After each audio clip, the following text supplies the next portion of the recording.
내란 반년 전 국군 정보사령부가 마약류를 투약해 거짓 자백을 이끌어내는 이른바 자백 유도제를 준비한 정황이 더 구체적으로 드러났습니다.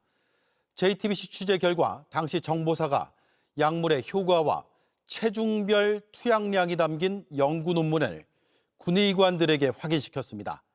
단순 검토를 넘어 실행까지 염두에 둔 것으로 특검은 의심합니다. 조혜영 기자의 단독 보도입니다. 12.3 내란 6개월 전 국군 정보사령부는 협상과 설득을 통한 정보 입수 방법이라는 제목의 문건을 만들었습니다.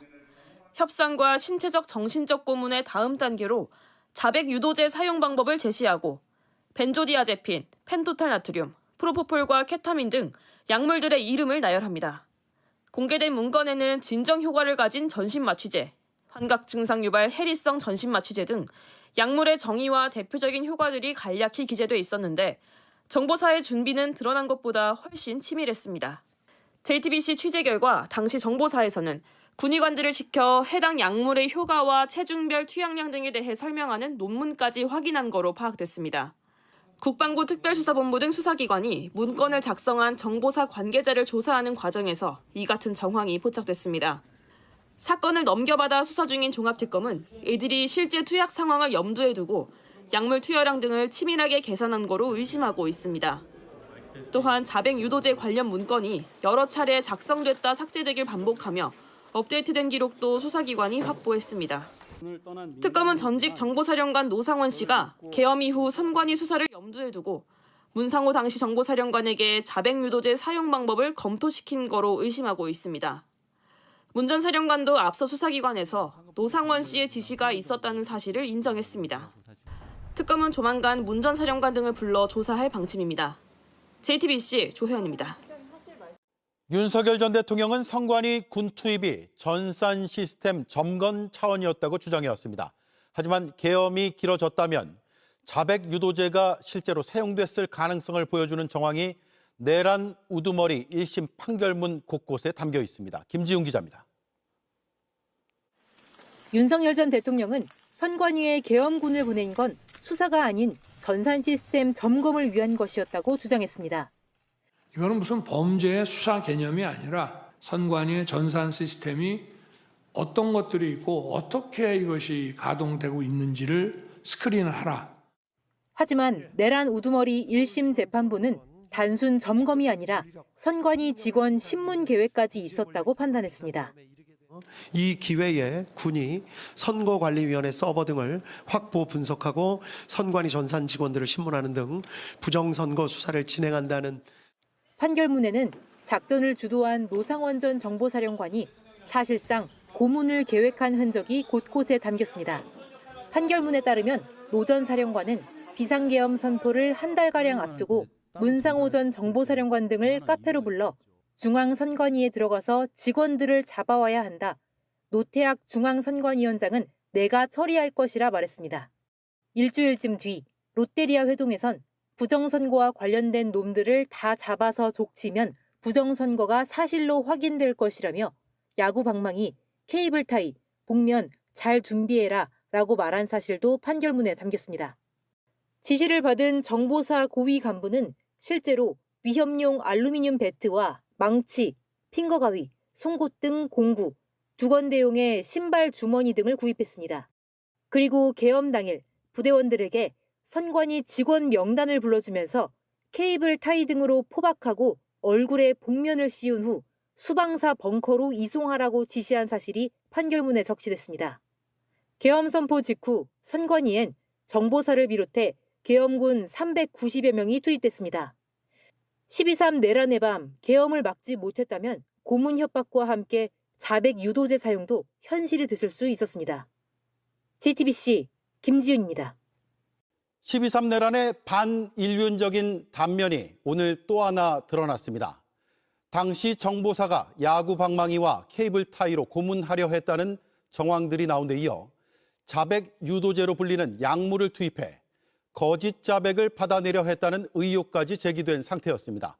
이 의혹이 사실로 드러났습니다. JTBC 취재 결과 롯데리아 계엄 모임 멤버인 문상호 전 사령관이 자백 유도제 관련 지시를 받았다고 국방부 특수본에서 진술했습니다. 그 약물은 국내에서 마약류로 분류되어 있습니다. 전쟁 중에도 써서는 안 되는 국내법적, 국제법적 금기사항을 부정선거 강제 자백용으로 꺼내 들었던 겁니다. 먼저 정수아 기자의 단독 보도입니다. 성범죄로 불명예 퇴역해 역술인으로 지내던 전직 정보사령관 노상원 씨. 12.3 계엄 직전 롯데리아의 현직 장성 등을 모아 내란에 모의했습니다. 이들은 선관위 장악과 부정선거 수사에 초점을 맞췄습니다. 야구방망이, 복면, 포승줄도 준비했습니다. 종합특검은 노상원 씨를 중심으로 조직폭력범과 같은 범죄단체를 조직했다고 보고했습니다. 수사 2단의 선거관리위원회 직원들에 대한 불법 수사 계획과 관련하여 범죄단체 조직죄로 입건하여 수사할 예정에 있습니다. 앞서 내란특검은 정보사를 압수수색하며 자백유도제도 검토됐던 정황이 담긴 문서를 확보했습니다. 2024년에 자백유도제를 준비했다는 사실이 괴담처럼 여겨졌지만 JTBC 취재 결과 문상호 전 정보사령관이 국방부 특수본에서 그 실체를 구체적으로 진술한 것으로 파악됐습니다. 노상원 전 정보사령관이 자백유도제 검토를 지시했다는 취지로 진술한 겁니다. 자백유도제를 만들기 위해 검토된 약물엔 신경전달 물질의 벤조디아제핀, 펜토탈 나트륨, 프로포폴 등이 포함되어 있습니다. 중추신경에 영향을 주는 마취제와 진정작용을 하는 향정신성 의약품입니다. 과거 전시와 권위주의 시절에 자백유도제가 사용됐다는 주장은 있지만 실제로 그 기록을 찾긴 쉽지 않습니다. 정체불명의 궤약물을 기획하고 이를 수사에 사용하려 한 건데 실제 사용됐다면 그 자체로 심각한 범죄가 됩니다. 다만 문상호 전 사령관은 노상원 씨가 어떤 목적으로 이런 지시를 한 건지는 알지 못한다고 주장하고 있는 걸로 알려졌습니다. 특검은 조만간 문 전 사령관을 소환할 예정입니다. 네, 노상원 씨의 지시 뒤에 정보사가 실제로 자백 유도제 관련 문건을 만든 사실도 드러났습니다. 약물들이 나열돼 있고 그 효과까지 적힌 문건입니다. JTBC 취재 결과 정보사 관계자들은 문건을 출력해서 문상호 당시 정보사령관에게 전달했다고 진술했습니다. 특검은 문건이 노상원 씨에게 건네졌을 것으로 보고 범죄 단체 조직죄 혐의를 수사 중입니다. 조혜영 기자의 단독 보도입니다. 지난해 12월 국군 정보사령부에서 만든 협상과 설득을 통한 정보 입수 방법이라는 제목의 문건이 공개됐습니다. 정보 입수 방법을 총 3단계로 구분했는데 협상과 신체적, 정신적 고문 다음 단계로 자백 유도제 항목이 등장합니다. 스트레스와 고문을 반복해서 대상의 정신력을 약하게 한 뒤 약물을 투입해 무저항 상태로 만들어 회유나 협박에 굴복하게 만드는 방법이라고 적었습니다. 그리고는 벤조디아제핀, 펜토탈 나트륨, 프로포폴 등 약물의 이름과 효과도 구체적으로 나열해뒀습니다.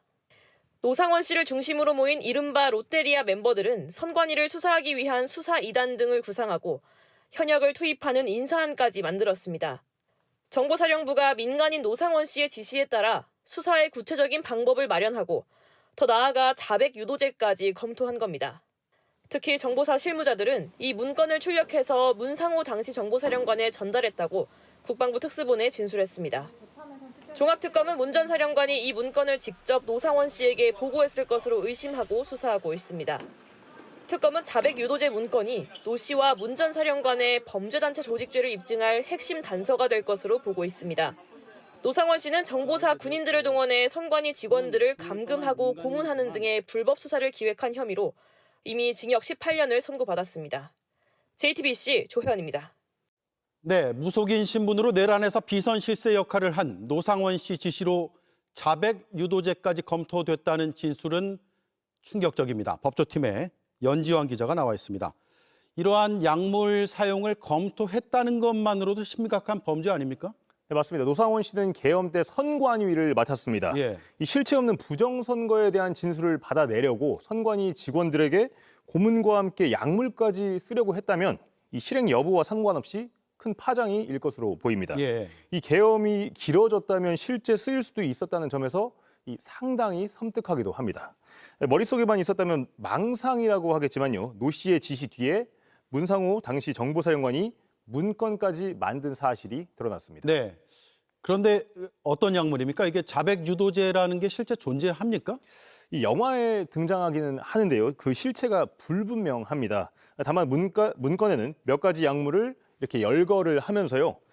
정신적으로 저항을 못하게 무력화시킨다 이렇게 적었습니다. 네. 등장하는 약물들은 향정신성 약품 등으로 분류돼 있고 이 전부 의사의 처방 없이 사용이 엄격하게 금지돼 있습니다. 예. 이 가장 잘 알려진 게 이 프로포폴입니다.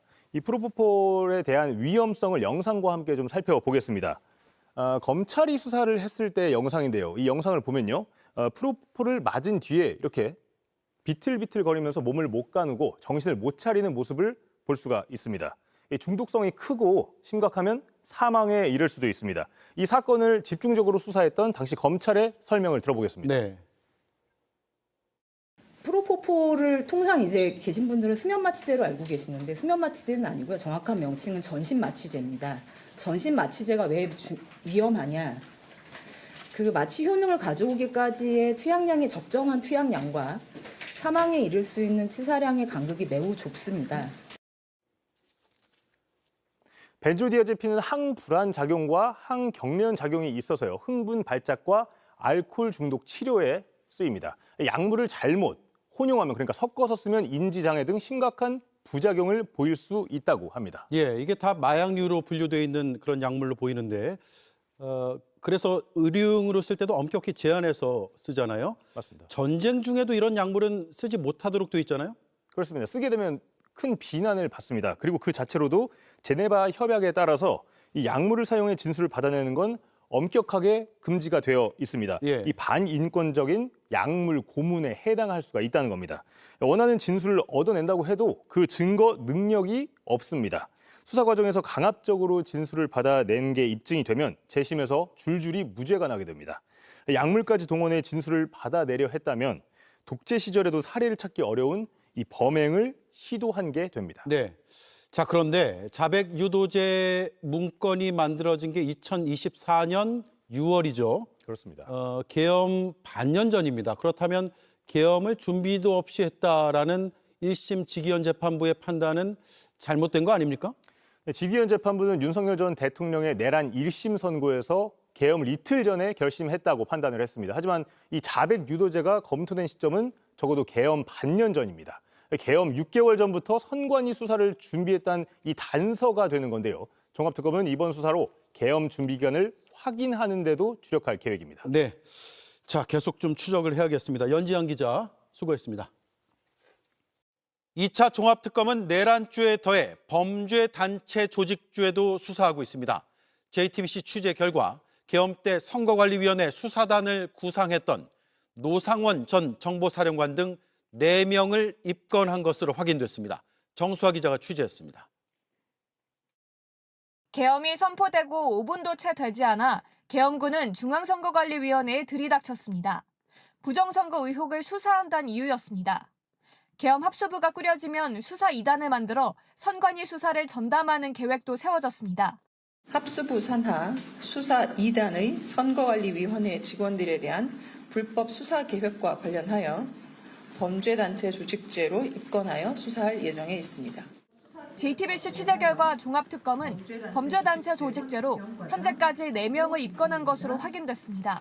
총 관리자는 노상원 전 정보사령관, 관리자급 3명은 문상호 전 정보사령관과 정성욱 전 정보사 사업단장, 김봉규 전 정보사 중앙신문단장으로 판단했습니다.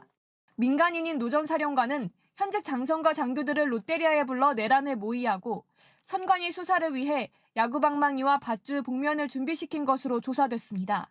범죄를 목적으로 단체를 조직할 때 적용되는 범죄단체 조직죄는 징역 4년 이상, 최대 4형에 처해지는 중범죄입니다. 종합특검은 범죄조직 수개와 관련해 김용현 전 국방부 장관 등 윗선으로 수사를 확대할지도 검토 중인 것으로 알려졌습니다. JTBC 정수아입니다. 피고인 윤석열은 12.3 내란의 그날 밤 다친 사람도 죽은 사람도 없다며 그저 계몽령이었다고 주장해왔습니다. 하지만 그 망상과 달리 피해는 곳곳에 남아 있습니다. 그날 밤 무장계엄군의 휴대전화를 빼앗기고 강압적 발언과 추궁을 들었던 선관위의 직원들은 지금까지 정신적 고통을 호소하고 있습니다. 그 괴로움은 진술서에 그대로 담겨 있습니다. 김혜리 기자가 취재했습니다. 2024년 12월 3일 밤 10시 34분 소총을 든 계엄군이 선관위로 진입합니다. 선관위 직원들의 휴대전화를 빼앗는 모습도 포착됐습니다. 외부와 단절된 직원들은 수사 과정에서 그날의 기억을 상세히 진술했습니다. 계엄이 해제된 후 청사로 바로 복귀한 직원 안모 씨는 상황 일지를 휴대전화로 모두 찍었습니다.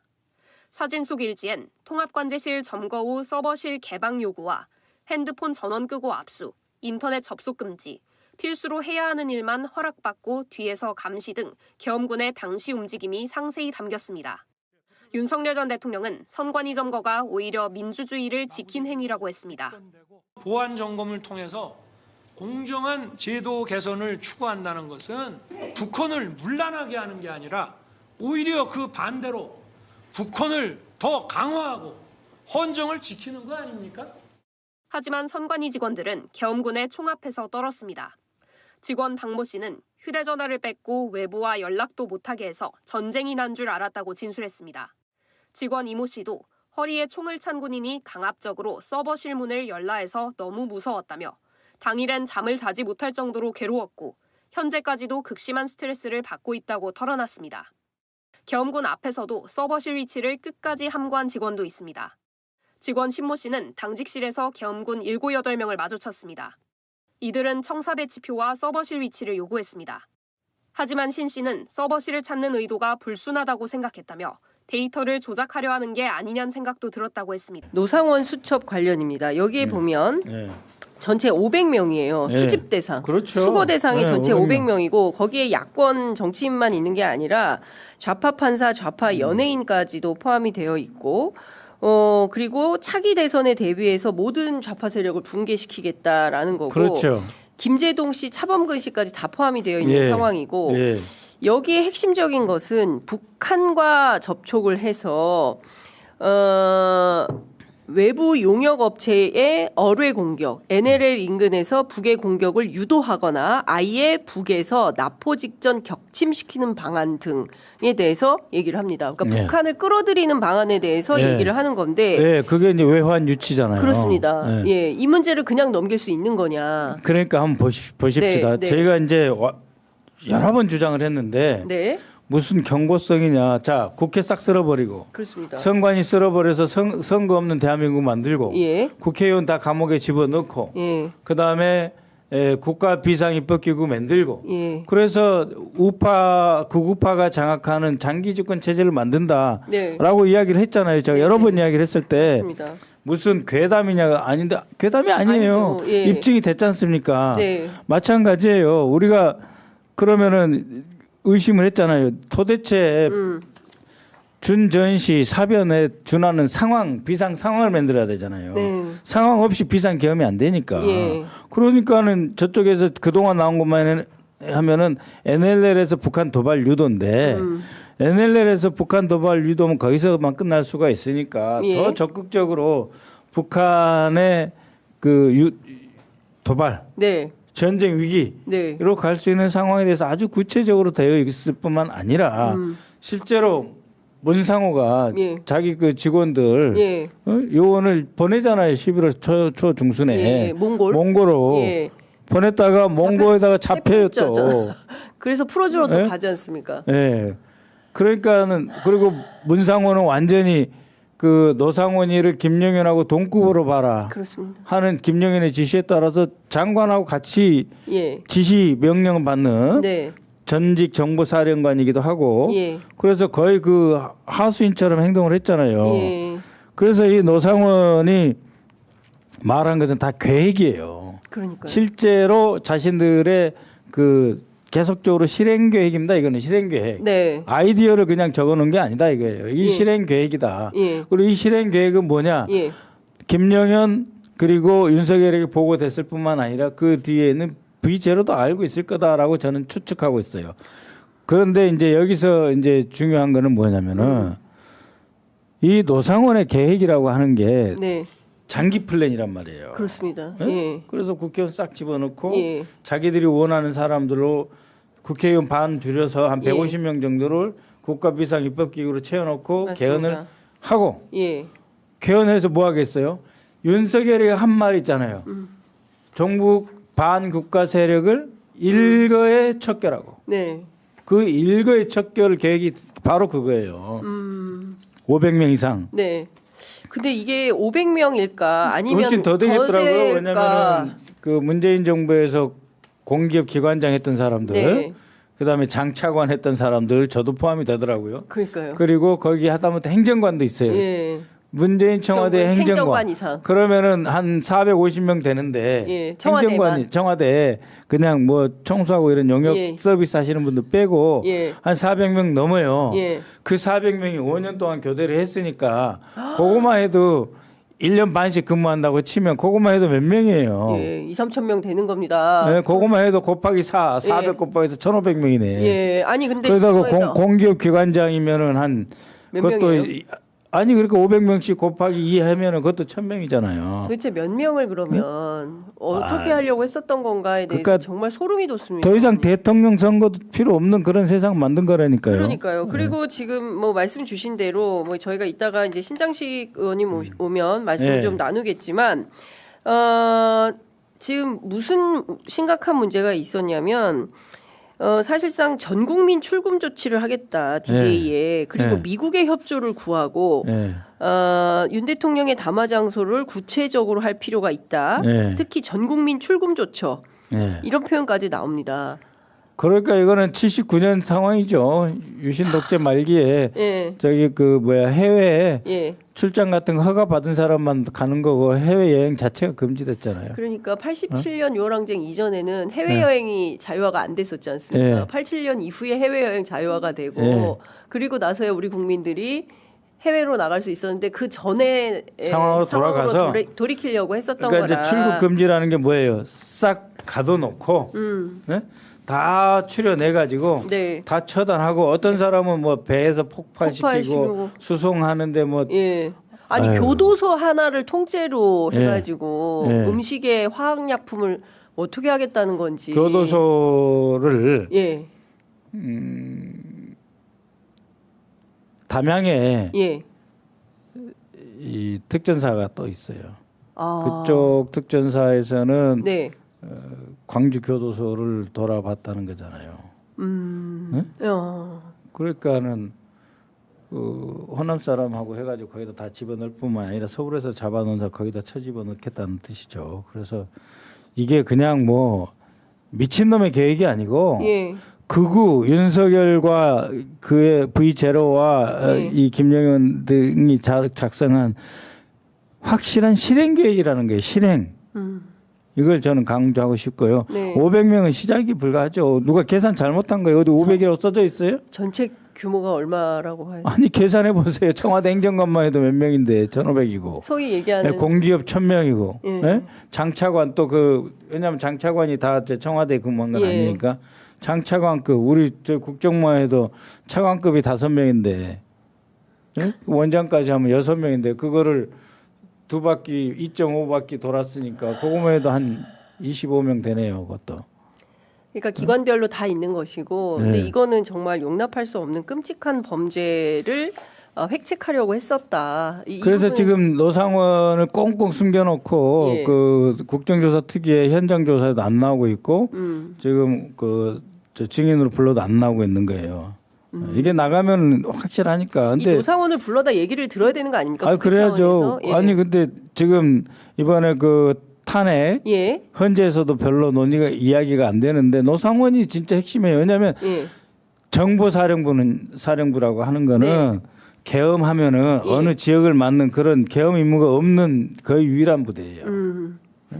즉 이 정보사령부를 끌어들였다는 것 자체가 내란인 거예요. 내란의 가장 중요한 핵심 증거거든요. 알겠습니다. 헌재가 너무 아니면 좀 쉽게 헌재 잘못은 아니고 우리가 네. 조금 더 철저하게 예. 소추를 했어야 되지 않나 생각이 들어요. 내란국조 특위에서라도 증인으로 출석시켜서 예. 국민 앞에 세워서 도대체 어떤 계획을 예, 어떻게 한 이번에 건지 강제 구인 반드시 해야 될 겁니다. 예. 동행명령장에서 강제 구인해야 되겠어요. 예. 알겠습니다. 괴담으로만 떠돌던 자백 유도제 투여 계획이 사실로 드러나며 대한민국은 거대한 충격에 휩싸였습니다. 12.3내란 당시 선관위 직원들을 납치해 마약류 약물로 거짓 자백을 받아내려 했다는 정황은 가히 반인륜적인 범죄라 할 수 있는데요. 야구 방망이와 복면까지 동원해 고문을 기획한 이들이 민주주의를 운운하며 정당성을 주장하는 모습은 명백한 대국민 기만임을 확인해 준 거죠. 독재 시절에도 유래를 찾기 힘든 약물 고문 시나리오가 21세기에 버젓이 실행 단계까지 검토됐다는 증언의 분노가 끓어오르고야 말았습니다. 인권을 짓밟고 헌정을 유린하려 했던 자들의 추악한 민낯이 낱낱이 밝혀진 지금 정의를 바로 세우는 이 통쾌한 과정을 위해 구독과 공유로 응원해주세요.